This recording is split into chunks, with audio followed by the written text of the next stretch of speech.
saya mundur sedikit ya, pada PM18 itu kan dibatasi 50%.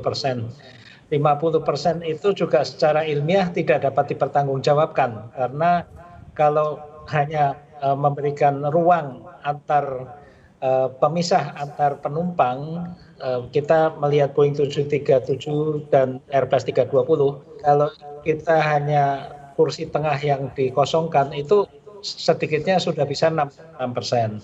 Kalau demikian, yang penting ini kan bukan jaraknya, tapi pemisahan, sekat antara satu penumpang dengan penumpang yang lain. Kalaupun 100%, tapi antar penumpang itu ada sekatnya, tidak bisa bersentuhan, kemudian ada protokol kesehatan, penumpang menggunakan masker, kemudian juga di dalam pesawat udaranya dibersihkan dengan HEPA filter, pesawat selalu dilakukan disinfektan setelah penerbangan, pelayanan juga demikian, awak kapal selain menggunakan masker, menggunakan face shield dan sebagainya.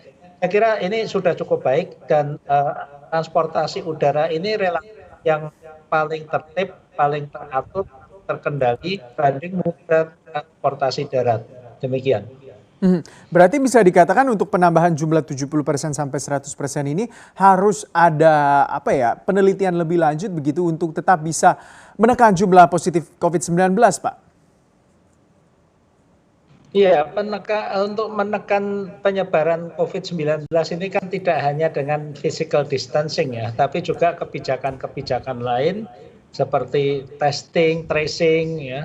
Kemudian untuk kapasitas jumlah penumpang ini juga bukan hanya ketika di pesawat, ketika di bandara pun juga sudah diatur tidak berdesak-desak.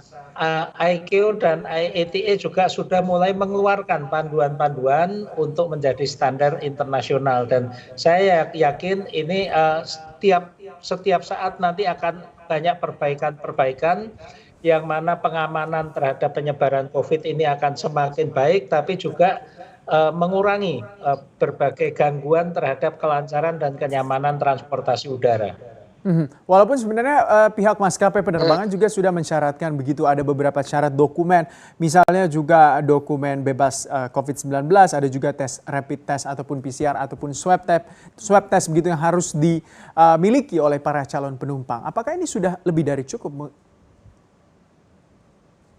Ini yang saya khawatirkan ya, kita ini memperlakukan seolah-olah seseorang yang membawa hasil swab test negatif itu untuk seminggu ke depan dia betul-betul tidak tertular.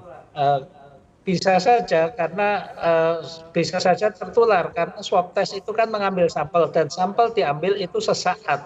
Setelah saya diambil sampel sekarang ini, kemudian saya keluar dari ruangan bertemu dengan orang yang positif COVID, saya bisa saja setengah jam, 1 jam kemudian saya tertular. Jadi sebetulnya hasil tes itu tidak menjamin seseorang akan terus bersih dari COVID selama masa ingat, itu hasil uji, itu bukan vaksinasi. Kalau kita mau